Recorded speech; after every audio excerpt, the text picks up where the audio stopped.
And now here we are at Halloween Kills, which is the 12th Halloween film, but don't think that it'll be hard to follow. It's very easy to follow the timeline here. For instance, after this Halloween 2, there's also this Halloween 2, and then in 2018 we got this Halloween 2. And now after Halloween 3, kinda, and this Halloween 3, and this Halloween 3, we arrive here at Halloween Kills, another Halloween 3. And yes, there are silver shamrock masks in it. After the success of the 2018 Halloween, which only kept John Carpenter's 1978 classic in the continuity, it seemed pretty clear that there needed to be a trilogy out of this particular storyline. Originally planned to be filmed back-to-back with Halloween Ends, that didn't happen due to scheduling, but hey, we still get Halloween Ends 1 year after the release of Halloween Kills, which did have its release date pushed back due to COVID. Finally, something that stops, or at least delayed Michael a little bit. Halloween Kills picks up directly where Halloween 2018 left off, and features more returning characters, speeches, referencing the first one a lot, taglines, and yuck comedy. The movie had very mixed reviews from critics and audiences upon release, but as long as it isn't about a reality show inside of the Myers house, we should be good. This is one that is surely gonna take some risks. Pick up. For instance, obviously Pennywise will be in it. There's David Arnold returning as Cameron, and yes, I did have to look it up to remember his character's name. He is devastated by being the dick boyfriend in the previous film. If he's sorry though, that means he's gonna die in this one. Plus Oscar returns as a dead body. I guess Deputy Hawkins was injured in the previous, or he just passed out drunk again. And just because you're bleeding severely from the neck doesn't mean you can't provide a flashback to Halloween night 1978. See, it's that kind of thing that's gonna get drunk trick-or-treaters killed. Here, young Hawkins is played by Thomas Mann, and they need some catching up. Loomis said he shot him multiple times in the chest. I saw from 50 yards away, he crossed right here. Dr. Loomis can tell you himself that he specifically shot him 6 times. And another backstory, too. I used to know the guy. Michael? Just killed his sister when he was 6 years old. Yeah. It's gonna do that a lot, isn't it? However, someone is gonna get their comeuppance in this flashback. Lonnie, weird and scrawny. Now it's Lonnie's turn to get bullied. He wasn't the same after Loomis made him shit his pants. I've been focused so much on Ben Tramer coming back, I never thought that it would also be nice to focus on Lonnie some more. And they do a good job of reconstructing the Myers house, since the real Myers house is now owned by an insurance agency run by people who hate how famous it is. That sounds like it's your fault for buying it. This movie is perfect for the person who left the original and said, "Aw man, why didn't they show the dead dog that Michael ate? They should be safe looking through his house, unless..." Haddonfield. Where nothing exciting ever... Unless you say something ironic that will instantly trigger a Michael Myers attack. He is in safe hands, though.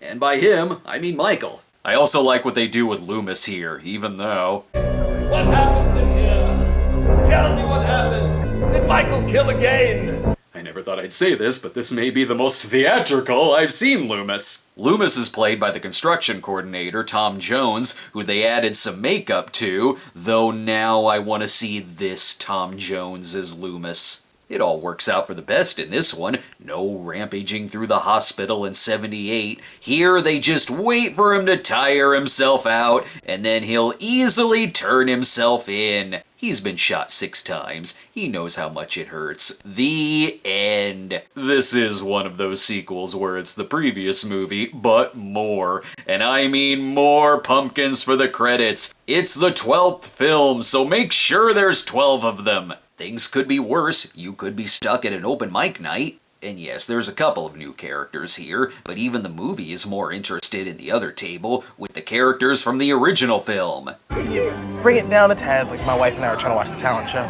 No one has ever said that, ever! And there's even more exposition. They are friends with that crazy lady that almost got killed. about Michael Myers. The hell? Even the bartender is giving the backstory? One of the best parts, though, Robert Longstreet as the adult Lonnie. Tommy here is played by Anthony Michael Hall, after they did approach Paul Rudd about reprising the role. But it is always great seeing Anthony Michael Hall back. And it's good he addresses the crowd about the backstory, so they can stop bothering the bartender. Any of you know the story of the Haddonfield Boogeyman? Yes, it's all anyone ever talks about. There are some returning actors, too, like Kyle Richards as Lindsay. Halloween 4 timeline Lindsay is probably partying somewhere. And there's Nancy Stevens as Marion Chambers. She's dead in this timeline. This one gives flashbacks in case you're too confused, but this makes me more confused. This shot is from Halloween 2, so this scene is in continuity, but this one isn't. Meanwhile, oh right, Laurie is in this. You may be saying that a lot. As far out as this scene may be, it's still a documentary compared to how this would happen on 911 Lone Star. There are things the movie does well. For instance, Michael Myers is pretty intimidating in it. They do know how to film him fairly scary, and right away they up the ante on the death scenes in the spirit of Halloween 2. I can't get pissed about all the kills in a movie called Halloween Kills. And this hospital is much better than the one in Halloween 2. This one has people in it. And it's got Brackett as the security guard. He won't do something dumb like get a hammer to the head. Karen is very sad about the death of her husband, but no matter, they won't leave any comic relief stone unturned. Let's take a break so we can come back with more comedy. Do you need a refresher on the first Halloween? This Halloween parody in 5 minutes should do the trick. Head on over to Hack the Movies and check out this short. Plus, I know that boom mic operator. In this Halloween, comedy lives tonight. We are back, and are you ready to laugh? Dad's gone. Oh, wait, that's not funny. Ah, there we go. It's like the older couple at the beginning of Halloween 2, only if they had witty Bob Hart's Abishola banter and played around with a drone and did super poorly at it. And even when Michael does show up, there's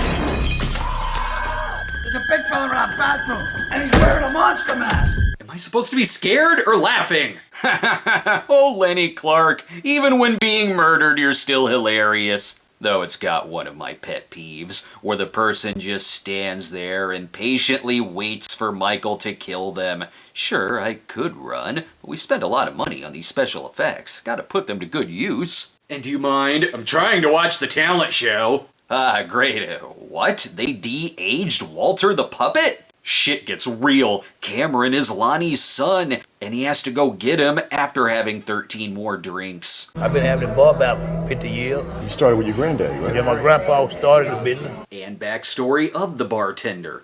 It's worse than we think. They found Steve the pizza shop manager's head from Terrifier. Art the clown is also running the streets. But at least there's one speech here that cuts to the chase. His name is Michael Myers.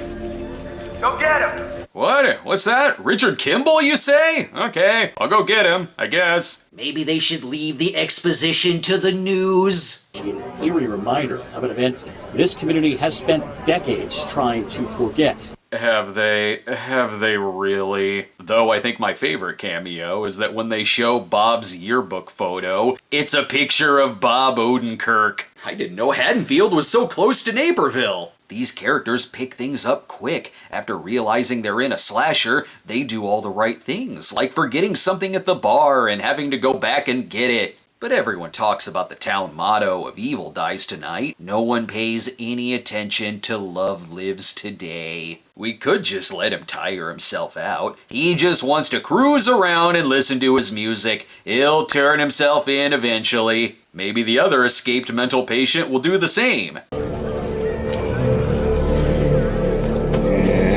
When he's done jerking off in the trees. Also, no, they don't turn the Myers house into a reality show. Instead, it's a sitcom, starring Big John and Little John. Carnosaur 2 was the far superior Michael McDonald horror sequel. Thank you very much. And like every Halloween sitcom episode, there's always pranks. In this case, someone pretends to have swallowed a razor blade. Whatever, Halloween 2 would have done that for real, and without the backstory. Do you have any idea whose house this was? Yes, I do! Meanwhile, Lori, on second thought, her time in this hospital isn't as good. She doesn't have Lance Guest here to bring her a Coke. Also, that Halloween too saved the backstory for the last act. I was always told that I couldn't talk about Michael. Doesn't matter. Everyone else in this town talks about Michael, although I still have questions. Michael Myers is alive. What? Again, am I supposed to be laughing? There's some silliness here, like, oh, come on, Mom. We just want to join a vigilante mob to hunt down Michael Myers. What's the worst that could happen? The Cuckoo Patrol has been missing for years. We need someone to bring justice to this town. Thankfully, Mom shuts her down. Here, keep yourself busy with some flashbacks. Goodbye, Michael. Oh, that Halloween 2018! There's good ideas in this. I like seeing the town unfolding into mob justice, kind of like an entire movie made out of the redneck mob from the end of Halloween 4, and I really like Lonnie in it. I think the Halloween 4 mob was a little smarter though. In this one it's like, yeah, bring the kids, give them a shotgun, and make sure they say an applause line. Tonight we hunt him down. Not bad, but that's too long for the poster. Not only does this movie describe the previous movie, Man, I had an altercation with Myers about an hour ago, but he escaped. it also describes this one too. But the biggest threat in this town, the bratty kids. You gonna kill me? Satan, not today. Oh, I'm so scared. This is exactly why Kyle Cochran made those masks. Really, Kyle Richards is very good in this too. Sadly though, it doesn't matter what timeline Marion Chambers is in, she's gonna die at some point. Joseph Gordon-Levitt's probably safe though. This movie has a lot of problems, for sure, but then something like that happened and I get a genuine laugh. And they know how to slow him down a little bit. Just try taking his mask off. He doesn't want it ripped. That thing is vintage. And just saying, I can kinda get behind Real Housewives of Haddonfield way more than the Myers House sitcom. I do like this sequence where you have James Jude Courtney playing Michael, but they have the original shape, Nick Castle, doing the breathing sound effects. But meanwhile, Lori... You had a knife in your fucking stomach. It's a paper cut. I mean, she is right. She has had worse injuries, at least in that timeline. And there's more backstory too, but this one involves Lonnie, so it's okay. I remember once we were out on Lake Cherokee in this canoe with a shaman from Little Rock. Alright, I really want to see that flashback. Their hunt for more vintage masks continues. It makes their investigation tough though. Those are silver shamrock masks. It could have been Michael who did this, or they could have been watching the wrong commercial on a portable TV. And I can't get mad at this particular Lori scene, when she and Frank talk about a time when they kissed and held hands, and then the most important thing in this series of movies happens. But I know you, sweet friend, Ben Tramer. Oh, wait, cut the music. They merely just mentioned him. You gotta show him for there to be a full celebration. But anyway, in another backstory. You know, when we were kids, we used to all dare each other to sneak into the old Myers house. I know! While the hospital may be more busy in this one, I believe that somewhere in all of this chaos, this universe's bud is still trying to get so laid. Pay attention, everyone in here with a sprained ankle. We've come up with a catchphrase that we will continue to say repeatedly. Evil dies tonight! Evil dies tonight!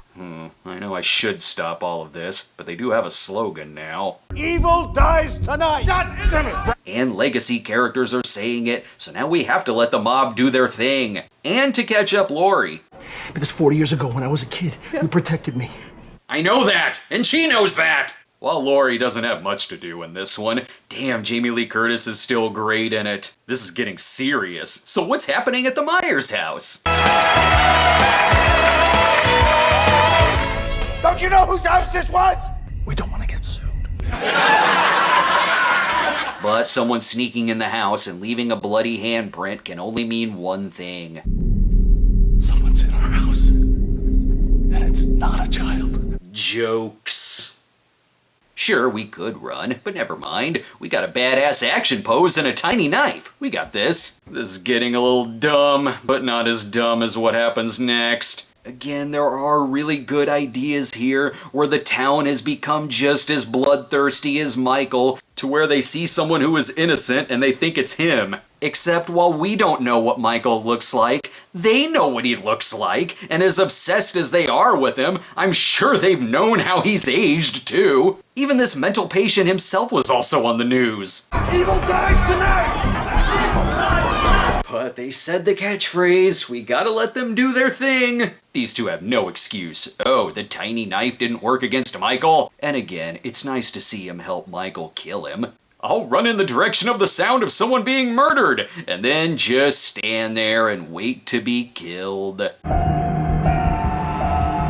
Myers house will not be renewed for a second season. Hell, even this guy is smart enough to run his ass off. I'd buy it more if they thought this guy was an old grizzled Loomis who's been alive this whole time. He'll be kept safe from the zombie-like mob, but sadly, he's no match for the fact that Evil Dies Tonight is spoken 29 times in the film. I'm surprised it wasn't more. That's enough for him to leap out the window. Huh, on second thought, he's a completely different body type than Michael. We're stupid. Not him, Tommy! He's always worn a mask. How do we know it's not him? He's on the news! He didn't have a mask in court or in the hospital. They didn't really blur out the news report. Let's take another break while they get their other flashbacks straight. And if you need a little more Ben Tramer in your life, we have opened back up our store where you can get yourself this sweet Ben Tramer being saved by a stoplight painting that I did. It's really, really stupid and will look great on your wall because in this household, art dies tonight. Click on the link in the description. You won't need dental records to identify this piece. We are back, and now that we're done with this flashback, get ready, because here's a clip from the 2018 one, and then we're right back to another shot from the flashback in this movie. I'm not entirely sure this movie needs to be an hour and 45 minutes long. At least someone is kind of smart in this. Tommy, you took my daughter to chase a killer, and an innocent man is dead. Look, if something happens to your daughter, we can create you a new one. I know how. I am still down with the Lonnie plotline, even though, yeah, it's silly, but goddamn Robert Longstreet is cool in it. So of course my saying that means they go inside and Lonnie is dead. Damn it! And hey, do you mind not killing Cameron right now? I'm still mourning Lonnie, even if this is a pretty good death scene. And you could actually kill him instead of taking his mask, which he is very protective of, you big bullies! I'm an innocent woman, just like your sister was. It was Halloween night. She was in her bedroom. I know, and he knows! Here's where the movie straight up gets weird, where she lured him into a trap. You know, maybe if you led the mob directly to the house instead of this trap, you could have saved a couple of people, and your daughter wouldn't have been in as much danger. It's Halloween. Everyone's entitled to one good scare. But hey, then you couldn't have said that line from the first one. Going back again to what I said before, I like where their head's at, with the town having enough and beating the shit out of them. As silly as it is, it's doing this kind of thing better than Texas Chainsaw 3D did, but this is still just weird. They got Laurie speechifying about Michael again, or even Loomis would say, okay, this is too many speeches. And then it becomes shot like a completely different movie, where random people and legacy characters left and right get killed, and it's like a whole sequence shot like an old psychedelic film, or video game inserts if you picked this character in a fighting game. He can even teleport like never before, where he's suddenly back in the house, which was surrounded by cops, and then, oh no, Karen died. Ooh, you told me that Evil Dies Tonight, and that guy doesn't count. This movie feels like what it is. Strictly a bridge film between what they really want to do in the previous and what they really want to do in the next. Halloween Kills gets a lot of hate, and it's in a way where I can't disagree, because the flaws are right there, crystal clear. But I don't hate the film, and I don't think it's worse than 6 or Resurrection. And at the end of the day, I'm never bored by it. It has flaws that are kind of fun to talk about and make jokes about. And it delivers on the title in that there are some great kills in it, and Michael is legit scary in some scenes. There's plot points that could be great if written a lot better and without so many holes and speechifying and flashbacks and talking non-stop about events of the other movies. It's also a tonal mess, and sometimes I can't tell if it's a comedy. I would call it mediocre, but its craziness does stand out, I'll give it that. But if you hate the movie, I get it. I just can't hate it. They mention Ben Tramer. I can't get mad. Naturally, I had to review it since it's a Halloween movie. Just like we got a new Hellraiser movie coming out, which I'll also have to review. So stay tuned next week for Hellraiser 2022. Get out of my yard,